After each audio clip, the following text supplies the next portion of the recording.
All right, so here comes some lyrics. We're going to start off with a song from Magpie. I know I got to contact them. Maybe we can have them come and sing again for us. So this is We Belong to the Earth. We all belong to the earth. It's not that she belongs to us, it's we belong to her. Mm-hmm. We belong to the earth. We all belong to the earth. It's not that she belongs to us. It's we belong to her. It's we belong to her. All right, sing that again. I like how some of you are swaying. Here we go. We belong to the earth. We all belong to the earth. It's not that she belongs to us. It's we belong to her. It's we belong to her. Sounding good, y'all. A strand in a web are we, just a strand in a web, I believe. To own it we cannot dare to dream. It's a web that we didn't weave. It's a web that we didn't weave. We belong. Here we go. We belong to the earth. We all belong to the earth. It's not that she belongs to us. It's we belong to her. It's we belong to her. In sun and in wind and in rain lies a seed of what will be.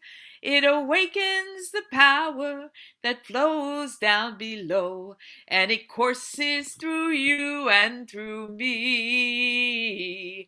It courses through you and through me. We belong. Here we go. We belong to the earth. We all belong to the earth. It's not that she belongs to us. It's we belong to her. It's we belong to her. And when our spirits take flight, and we lay our bodies down, our ashes may be carried away on the wind, but they return to the birthing ground. They return to the birthing ground. All right, let me see your hands. Here we go. We belong to the earth. We belong to the earth. It's not that she belongs to us. It's we belong to her. It's we belong to her. All right, one more time with the chorus. Here we go. We belong to the earth. We all belong to the earth. It's not that she belongs to us. It's we belong to her. It's we belong to her. It's not that she belongs to us. It's we belong to her. It's we belong to her. Welcome to the church in Ocean Park. So glad that everyone is here. I'm Dr. Kim Harris, and I'm so glad to be a member of this church, which is a caring interfaith community that celebrates diversity, treating ourselves and others with respect. And in our gatherings, we seek to educate and challenge us in our relationships to self and others in the world, embracing creative expression and, yes, singing at every opportunity, and working for social justice for all. We are interfaith, so you are welcome if you have been celebrating for the past 7 days in a sukkah. You are welcome if you are Muslim. You are welcome if you are Christian or Hindu or Buddhist or Wiccan or atheist. Some combination if you have double or even triple belonging or something else altogether. You are welcome if you are vaccinated or unvaccinated, if you have the booster or none of the above. You're welcome if you are a citizen, if you are undocumented, if you are a migrant or refugee. We extend a special invitation to those who are married or single or divorced or gay or transgender. If you have all the money in the world, or if you are really looking for a job to help yourself keep going. We extend a special invitation to those who are crying newborns, or to some people who are more seasoned who are also crying at this time. If you just woke up or just got out of jail. We don't care if you are more religious than the Pope or haven't been to church since your nephew's confirmation. We extend a special invitation to those who are over 60 but not grown up yet, to teenagers growing up too fast, to anybody who is in high school and is looking forward to graduation. We invite soccer moms, tree huggers, latte sippers, vegetarians, junk food eaters, and those who swing back and forth between all of those. We invite those who are in recovery or those who are still addicted. We invite you if you are having problems down in the dumps. We invite you if you don't like organized religion, or if you are a liturgy geek like me and try to go to as many services as you can on any given Sunday. We have a special invitation to those who work too hard, don't work, have lost their jobs because of the pandemic, or are frontline workers. And of course, a special invitation to those who are standing in the need of prayer right now, or those who have had religion shoved down your throat as a kid or an adult. We invite tourists, seekers, doubters, bleeding hearts, and all of you, all of us, welcome to the church in Ocean Park. Let's take a moment to center ourselves as we do each week with a chant from Thich Nhat Hanh. I have arrived, I am home in the here and in the now. And we will sing that 3 times. So let's just take a breath and a moment and chant together. I have arrived, I am home in the here and in the now. I have arrived, I am home in the here and in the now. One more time. I have arrived, I am home in the here and in the now. Welcome to the church in Ocean Park. Good morning. I'm Janet Gollery McKiffen, and I'm the minister of the church in Ocean Park, and I also welcome you this morning. I want to let you know that I'm very excited this morning because today is actually World Rivers Day. Who knew that? World Rivers Day. That's why we have Chasm here and Climate Corp. We are very excited because they're doing some great work, and we don't often get updated about what they're doing and why they're doing it and who's involved now. And especially during the pandemic, how are they getting along? So I'm super excited about this morning. And But as usual, we are a diverse community, so there could be something you disagree with, and that's okay, because we all, everybody's voice is just important as everybody else's voice. No one person speaks for the church in Ocean Park, so don't worry about it. If you hear something that you disagree with, you can speak up. You'll have a chance to do that. I want to begin with a land acknowledgement, because the church in Ocean Park is on the land of the Tongva, the Chumash, and the Quiche.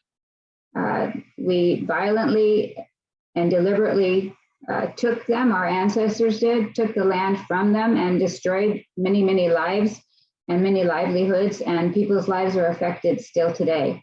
And so we acknowledge that that has happened, and also that there are Native folks still among us, and we commit ourselves to be part of the repair. And so we take a moment to acknowledge that.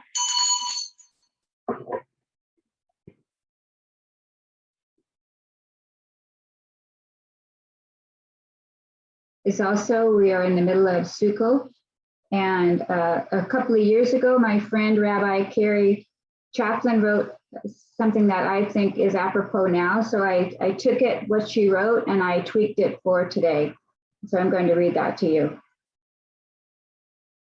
On Sukkot, unlike almost every other holiday, we are commanded to be joyful. How? How in this moment when people are so divided from each other? How in this moment when white supremacy continues to halt any movement toward dismantling our racist systems and structures? How in this moment when we are still not able to be together as our hearts long for? How in this moment when people continue to have to flee their homes, only to be turned away from the borders of possible safety? How in this moment when we continue to live in ways that destroy our precious planet? How can we be joyful when we know we haven't done enough? Because joy says with clarity and with authenticity, I am enough. You are enough. I matter. You matter. We need to be commanded to be joyful because we consistently receive messages that we don't deserve it. And even more unsettling, we might tell ourselves the same thing. We haven't done enough. What we have done is wrong. Many of us believe that we are not good enough, but we are good enough and we do matter. That's what joy teaches us. That's what Sukkot during these unsettling times teaches us. You deserve joy because you are a holy human, created with a divine spark. Don't let anyone tell you any different. The Torah says so. Inspired by Carrie Chaplin. And now our music director, Louise Dobbs, will sing a song.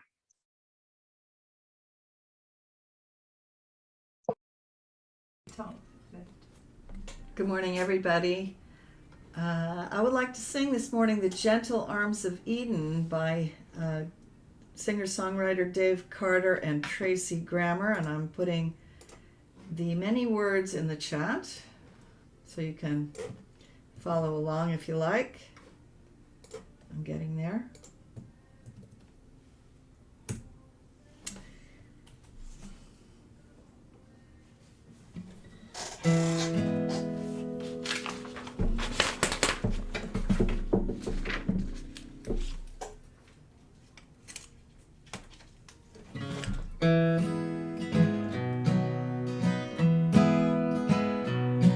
On a sleepy, endless ocean, when the world lay in a dream, there was rhythm in the splash and roll, not a voice to sing. So the moon shone on the breakers and the morning warmed the waves, till a single cell did jump and hum for joy, as if to say, this is my home.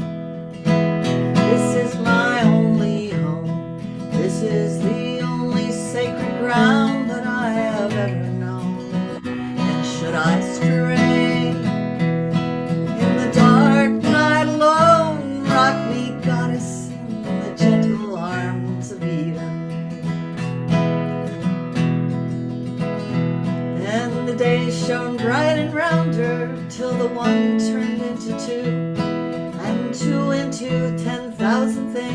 and old things into new. And on some virgin beachhead, one lonesome critter crawled. He looked about and shouted out in his most astonished drawl, "This is my home. This is my only home. This is the only sacred ground that I have ever known.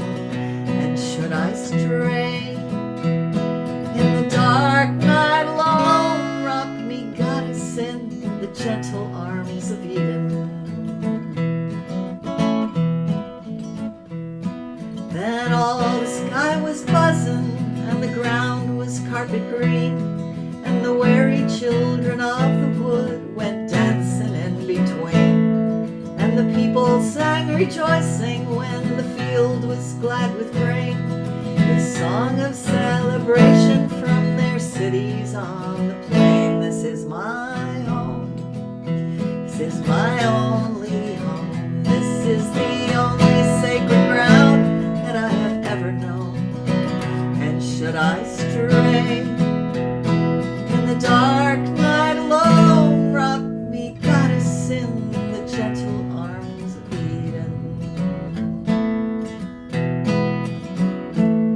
Now there's smoke across the harbor, and there's factories on the shore, and the world is ill with greed and will and enterprise of war.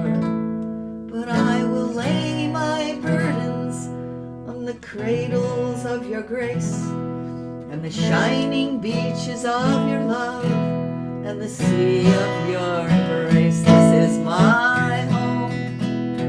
This is my only home. This is the only sacred ground that I have ever known. Should I stray in the dark night alone, rock me, goddess, in the gentle arms of Eden. And should I stray in the dark night alone, rock me, goddess, in the gentle arms of Eden.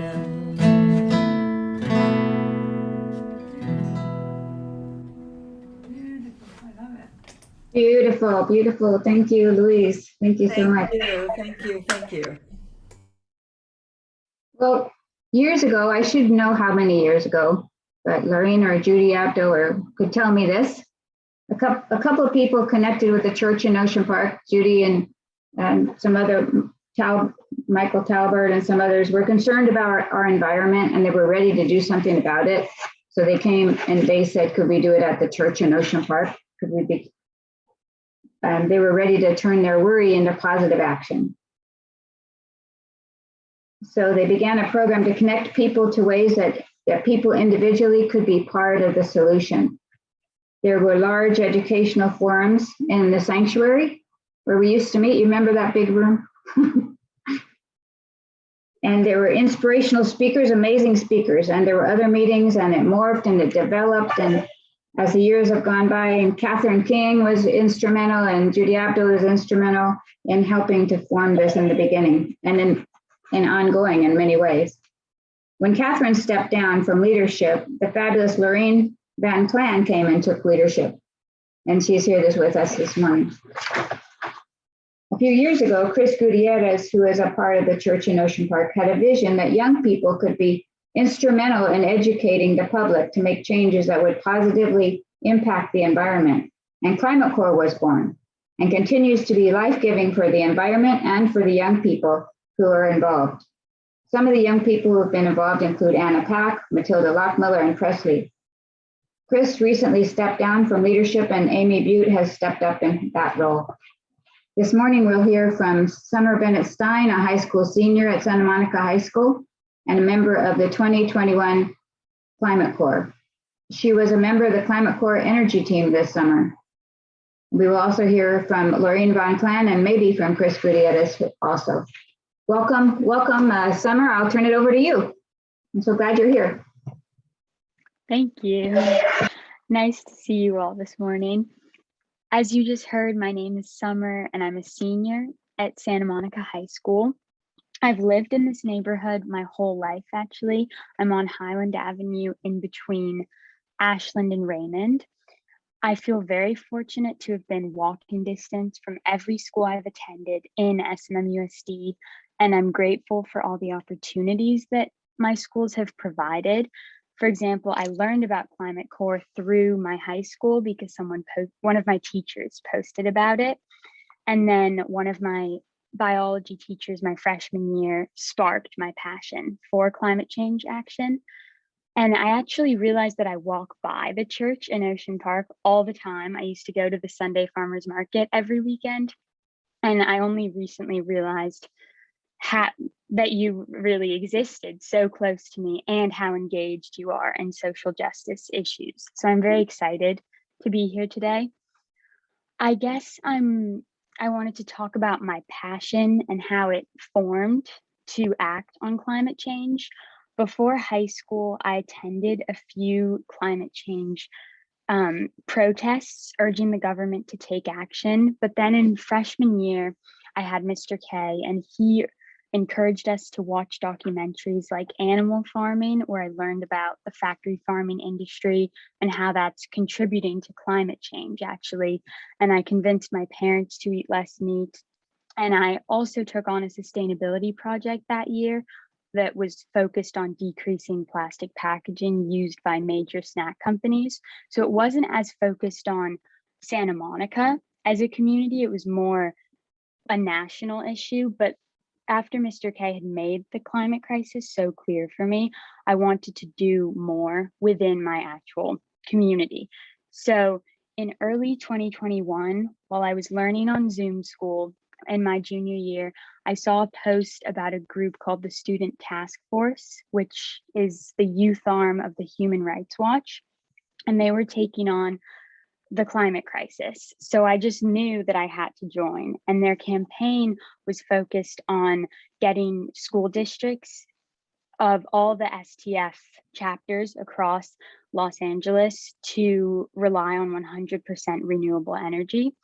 So I conducted interviews with district officials in SMMUSD, and I learned that my district used to use 100% renewable energy powered by the CPA. And then they dropped after a few months to the lower 40% renewable tier for budget reasons. So during these interviews, I actually found an ally in Austin Toyama, who's the sustainability manager in my school district at SMMUSD. And he connected us with board members, and I'm now a student member of the sustainability committee in SMMUSD. I'm going to be presenting to the Board of Education in a couple months about the need to return to 100% renewable energy. So I really hope that this effort will be successful before I graduate, but if I don't, I believe I can leave it in the hands of younger students who are very motivated to take climate action, and I know there are many. And once I became involved in this energy campaign at my school, I felt like I'd tapped into another form of climate action that went deeper than just protests. And it was exciting, and I knew I wanted to do more. So that's why I joined Climate Corps. And it was an entirely new experience in the realm of climate action for me because I was learning about climate change science intensively with other teenagers from passionate adults involved in sustainability in Santa Monica. And these adults like Laurene and Chris and Amy, they're all on the front lines of the climate change issue and sustainability in Santa Monica. And Chasm is very intergenerational. So in the past, when I've gone to protests, it was all teenagers and younger people. But in this environment, I was learning from older people and talking with people slightly older than me or slightly younger. And I was part of the energy team where we were trying to implement community solar in the Pico neighborhood of Santa Monica, which has been historically environmentally disadvantaged. And the idea of community solar is to give people who don't own their own home or have money to buy solar access to locally generated solar power, and they receive a discount from their energy bill. So at the same time as I signed up for Climate Corps, I also applied to be an intern at a company called Climate Resolve because I was very interested in getting involved in just different facets of climate activism. And Climate Resolve is a nonprofit company in downtown focused on equitable climate change solutions in Los Angeles. I was engaged in many research projects all about the urban heat island effect and impacts on worker health. Specifically, I also researched heat legislation policies that were made in Oregon and Washington following the heat dome over the summer and how we could apply those in California. I looked into placing a parcel tax on the ballot in Los Angeles that would raise money to fund climate resilience measures.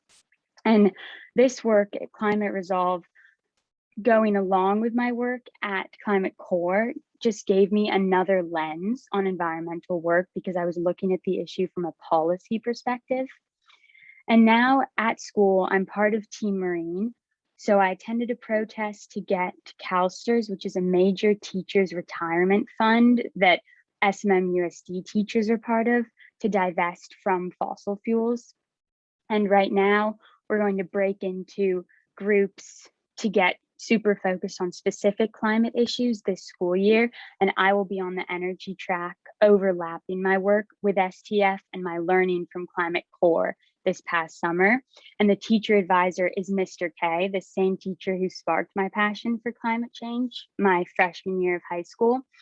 But mainly high schoolers lead the club, and many of them have participated in Climate Corp, and they're highly educated on issues related to climate change and climate justice, and they're equipped with the tools to act and also to teach younger students at SAMO. So I do believe that when my generation graduates, or my year that's very engaged in climate change, we will have other students who will follow in our footsteps. And I would say I've been motivated to act on climate change because of what I've learned about it, and also because I'm a teenager in the 21st century. I'm in a generation that will bear the brunt of climate change, and I feel the need to act. And the more that I've learned about environmental injustices through Climate Corp and through history classes, like building the 10 freeway right through the Pico neighborhood and kind of destroying that community, the lack of tree canopies in many lower income neighborhoods, and the prevalence of food deserts in multiple parts of the country, just to name a few, I've realized I'm very lucky to live in an area with such clean, we have the ocean right there, such clean air that's also walkable and full of shade and oxygen giving trees. So I feel the need to help those who suffer because of their environment and who can't take action, because I've learned that oftentimes a lack of money seems to get in the way of taking climate action. And I hope to see this change very soon. So I feel hope because of the activities I've participated in and the people that I've met and worked with, like students in the Student Task Force, Team Marine, Climate Corp, my teachers like Mr. K, supporters like the Sustainability Manager, and people I met at Climate Resolve who are dedicating each and every day to tackling climate crisis through policy initiatives. Many of the adults I've spoken to at my district who did pull out of the CPA for budget reasons have been receptive to my requests that they seriously consider returning. And I've learned about the many different ways you can be an advocate. So I'm just excited to continue working with other students and adults. And I'm very grateful for all the opportunities I've had that have expanded my lens on how you can act on climate change. Thank you.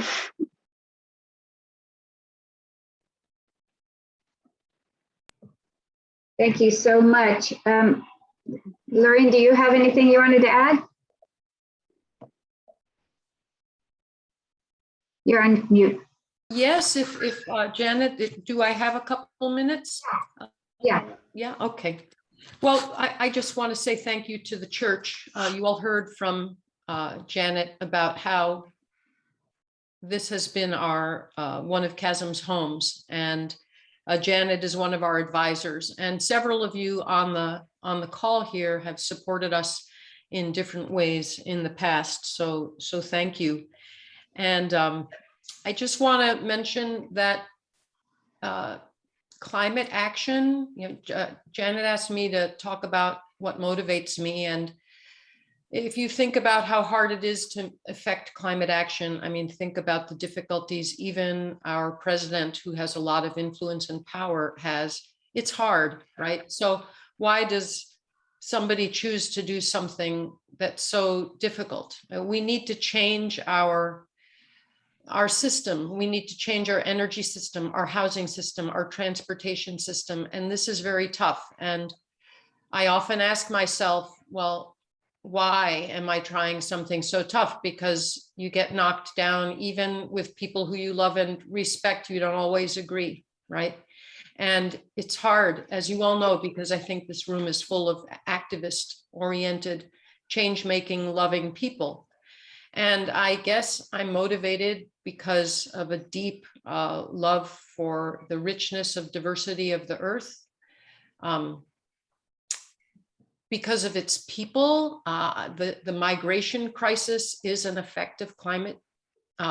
Central American farmers no longer being able to farm lands that their families have been on for thousands of years. These issues deeply affect me. My father walked out by himself as an illegal over the mountains and eventually, after being in many countries, and illegal, he ended up here legally, but that was not a straightforward path. And I just feel it. I feel it all very deeply, and so I've been anxious, and I guess maybe that's why I'm here today, because I'm looking for the refreshment and sustenance of other people, and it's been hard to get during the pandemic. And so I'm motivated because I feel like I have some skill to offer.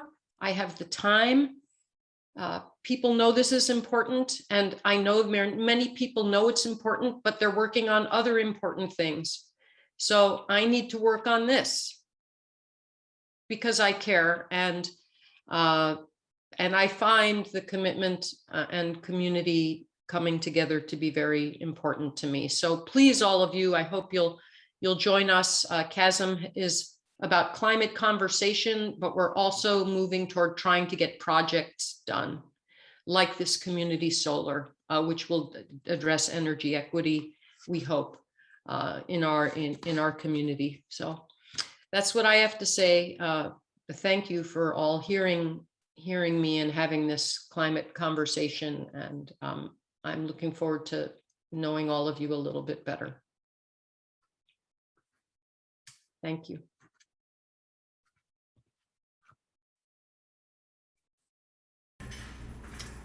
Thank you so much, both of you.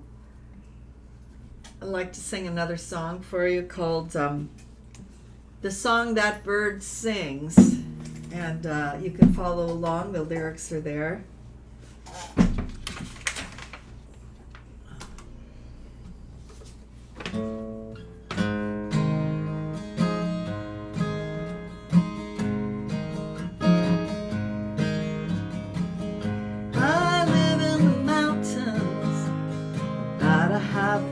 From town, and I explore the woods in good weather, and I walk the path I found.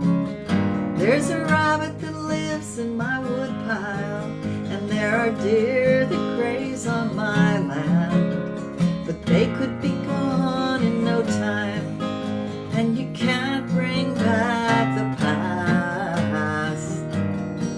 Well, we can plant it and we can cut it down, but we can't make a tree. And we can water crops across the land, but we can't make the rain. We can shoot it down or put it in a cage, but we can't make a bird. And we can't sing the song that bird sings. I wake in the morning to the clatter of jays and crows, and the neighbors have seen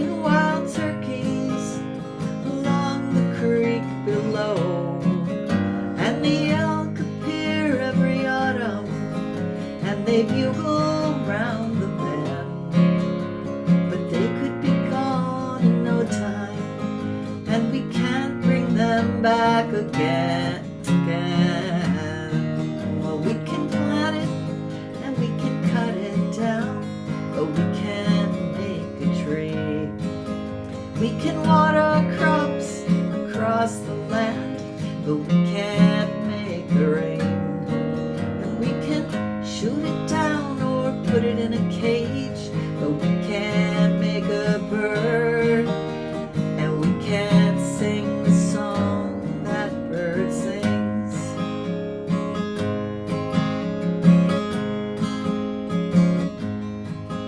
Now we don't have the power to keep a volcano still, and we can't stop the mighty earthquake from shifting at its will. But we can listen to Earth's rhythms and keep that lifeline on its track, 'cause it could be gone in no time, and we can bring it back. We can plant it and we can cut it down, but we can't make a tree.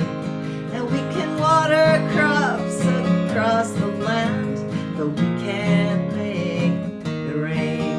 We can shoot it down or put it in a cage, but we can't make a bird.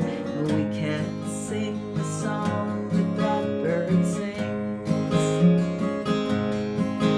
And we can't make a song that bird sings.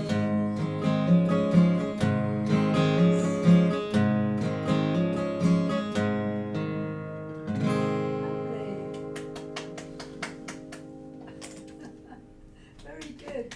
Thank you, thank you. You're welcome.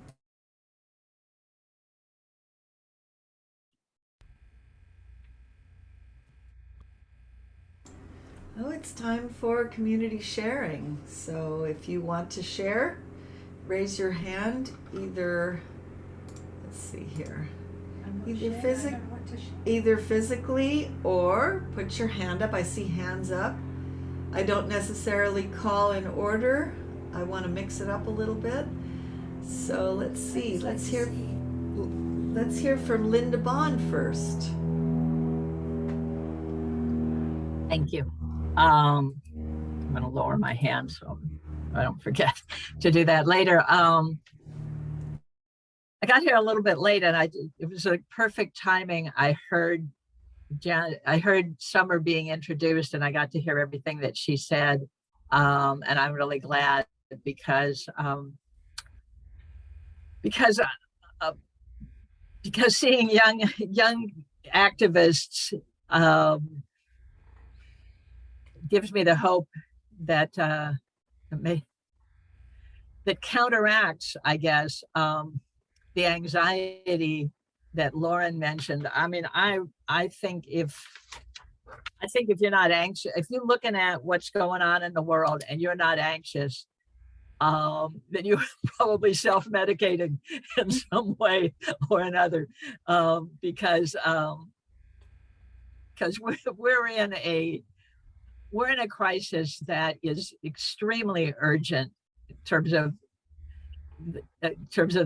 what's going on with the Earth's environment, and one which I think piecemeal solutions are not actually going to cut it, but that they need to be solution. Activism needs to,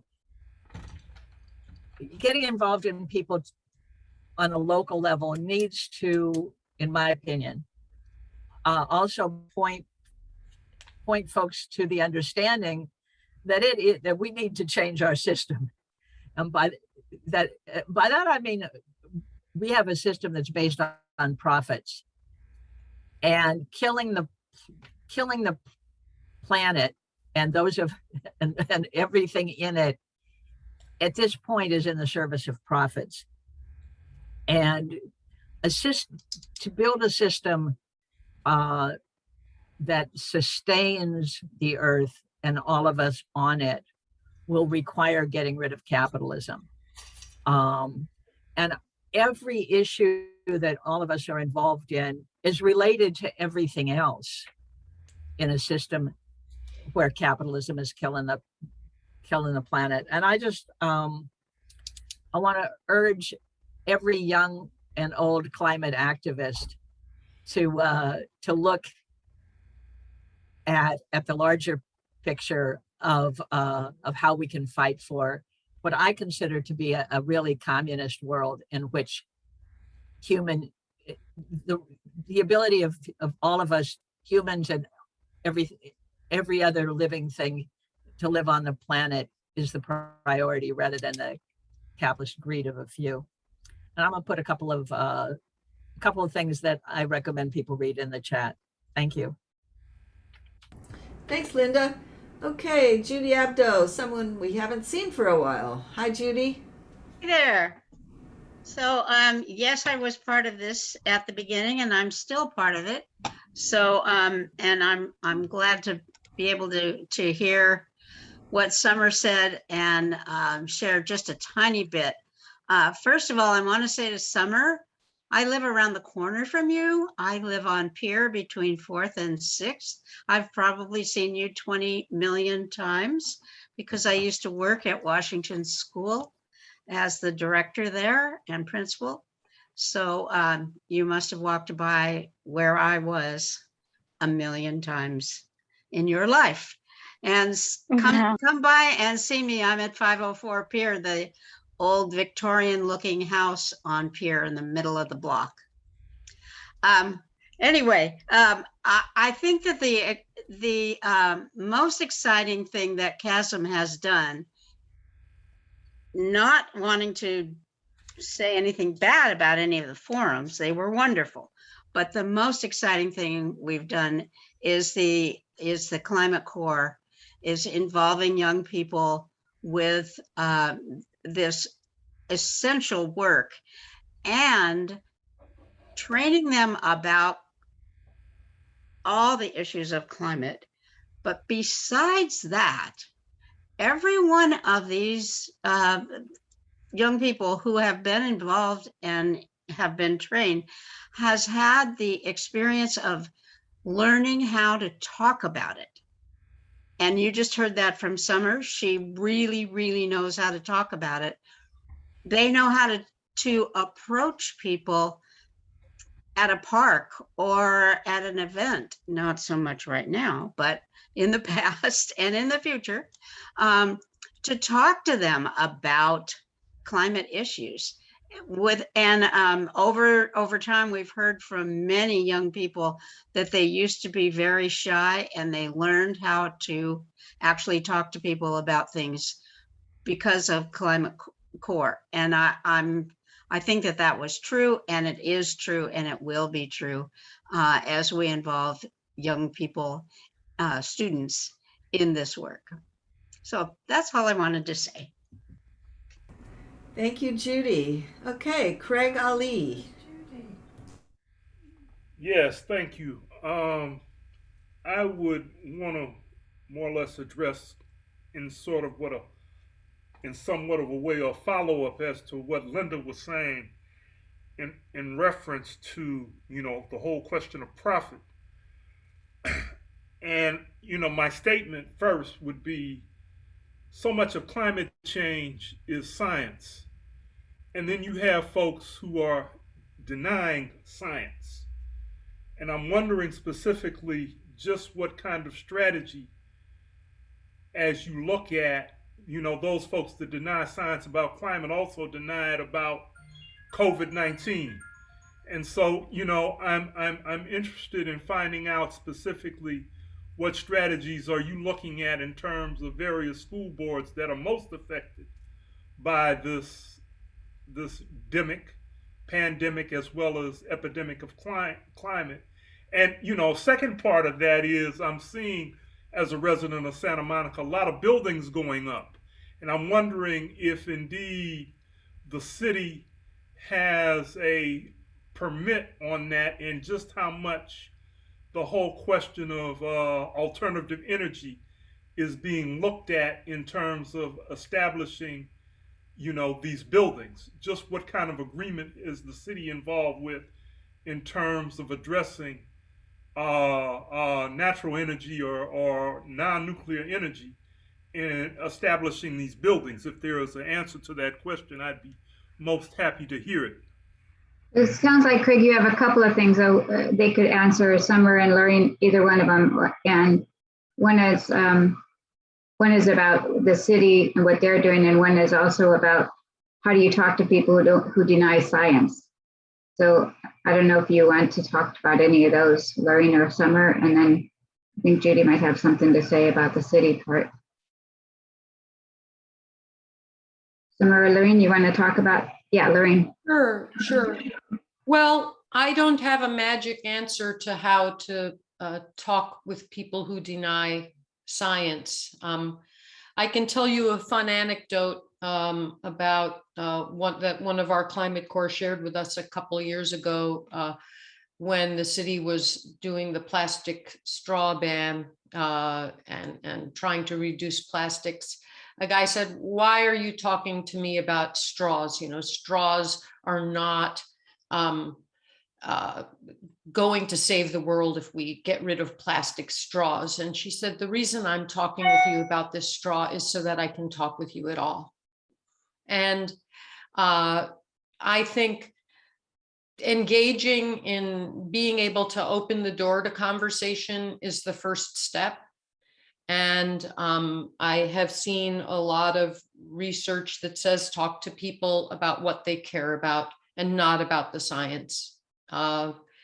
Because all the scientific information is out there, but if what they care about is how their children get to school and the roads are too congested, talk to them about buses or why they don't like the congested roads, or talk to them about losing their job to overseas manufacturing or whatever. How does that affect? So that's what I have learned by engaging in the process. And I'm always open to hearing how other people find it to start climate conversation. With respect to the city, Judy can say more, but we're lucky to live in the city that has some really wonderful forward motion building codes and requirements, Craig, and you're very wise, and we need people to come to city council and support our city council members who are willing to require this transition to energy. So sign up on the chasm list and you can speak up and say, what about those new buildings, and support the good action that is in place through our city building codes, because there is often pushback on some level. That's what I have to say. I don't know, Summer, if you want to add anything based on what you learned. Yeah, I would say, to respond to the question about how much money SMUSD is saving by not buying clean power or not buying 100% renewable, I haven't received a clear answer to that question. I've been told by members of the district that it's just clean energy is a lot of money and it's cutting into the money needed for education. So they don't seem to want to balance the two or recognize the climate crisis and educating students is equally important. So my main focus will be urging the board that the long-term benefits of this short-term increase in cost is completely necessary. But we haven't gotten a clear answer to how much more it would be. And they're currently implementing a lot of solar panel projects that will maybe alleviate some of the cost of increasing the renewable energy use that would increase the cost of energy. But in the long term, the renewable energy will actually be profitable. So that's what we need to convey to the district. It just, since it's in the long term, it's hard to grasp, just like climate change is for some people who aren't seeing the effects, which is difficult nowadays to not be in an area where you don't see climate change, or to be in an area where you don't see climate change. But for some people, it's just a far off problem. And for the district, switching to cleaner energy is just doesn't seem like a pressing enough issue right now. All right, thank you very much. Reverend Joseph. Yes, I don't have a question, but I just wanted to agree that it is a science issue. For example, today, there is an asteroid, speaking from an astronomical point of view, there's an asteroid that is heading, a huge asteroid that is heading past Earth fairly closely today.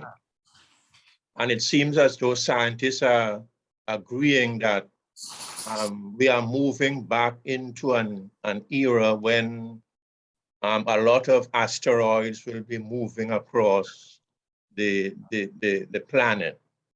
Apart from that happening today, the sun has ejected two very potent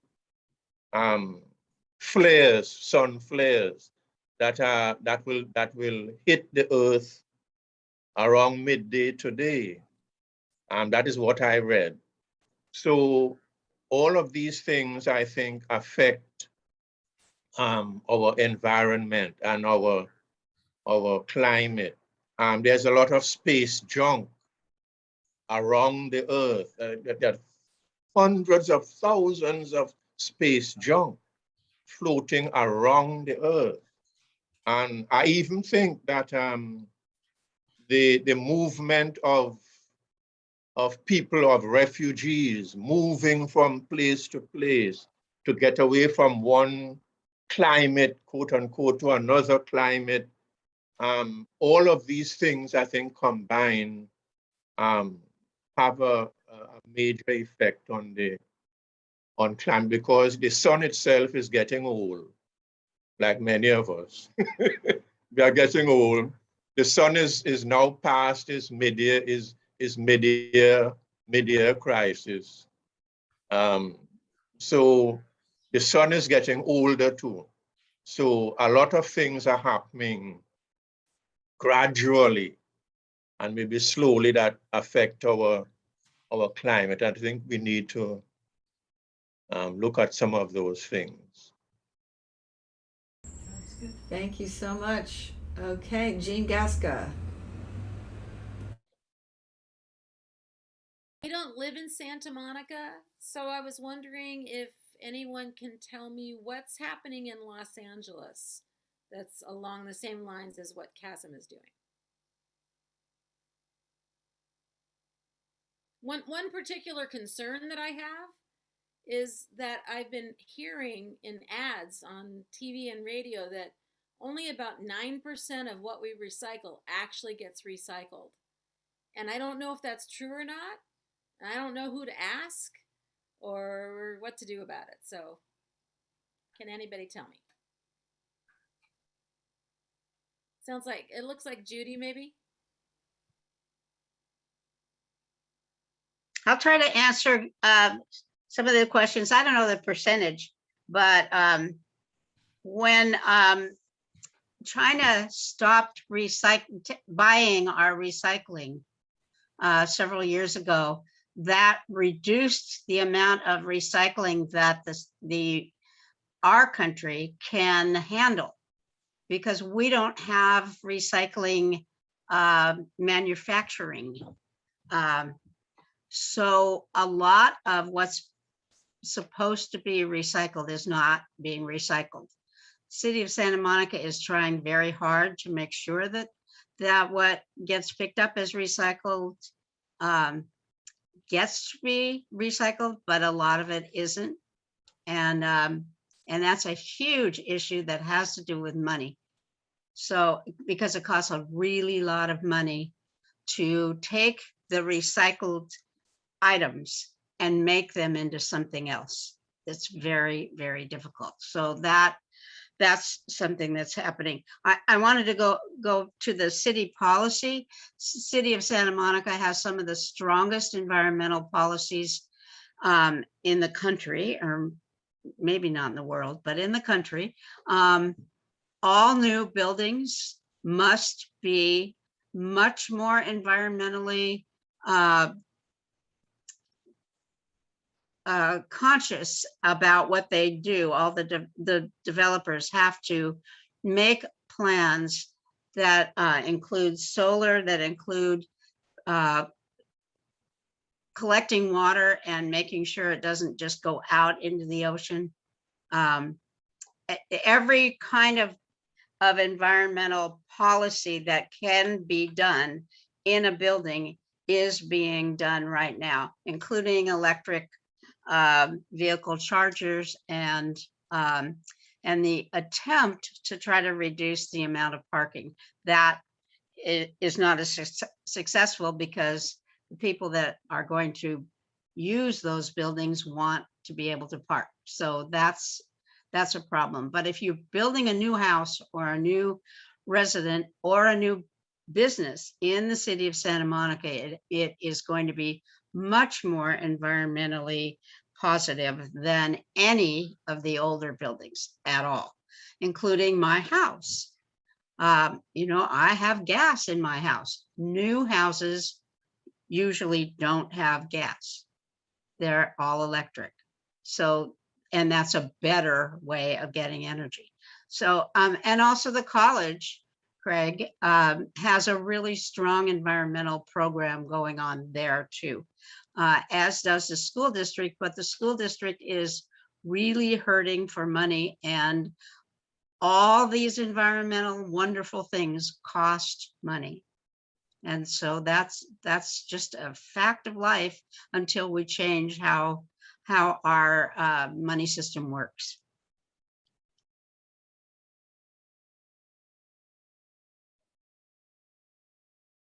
Good. All right. There's no more hands up. Anybody else? Okay, then thank you so much, everybody. And now we'll hear from Dr. Kim. All right, here we go. Solar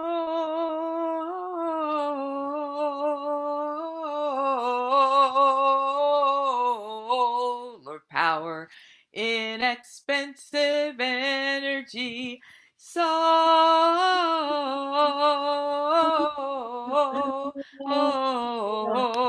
power, inexpensive energy.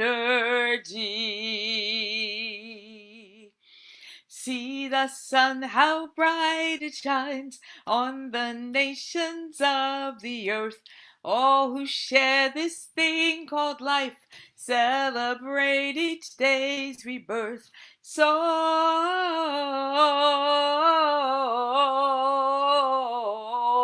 power, inexpensive energy. Solar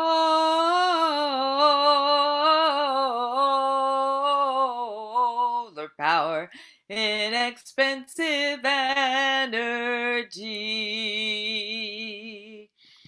Brother wind, we've heard on high, sweetly singing o'er the plains, and the windmills in reply, echoing this glad refrain.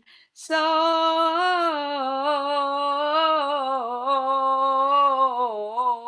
power, inexpensive energy. Solar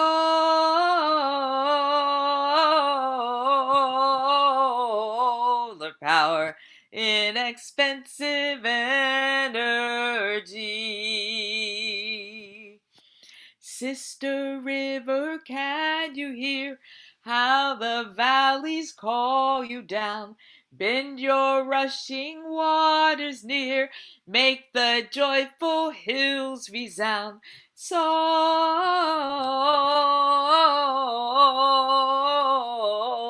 power, inexpensive energy. Solar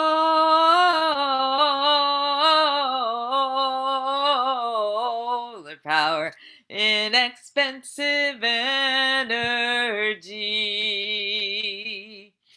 How we love complexity when the answer's rather plain.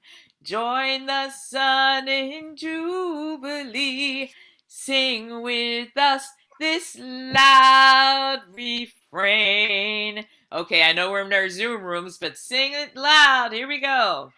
Solar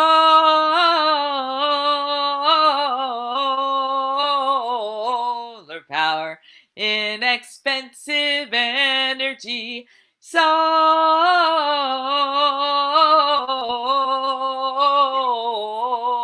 power, inexpensive energy.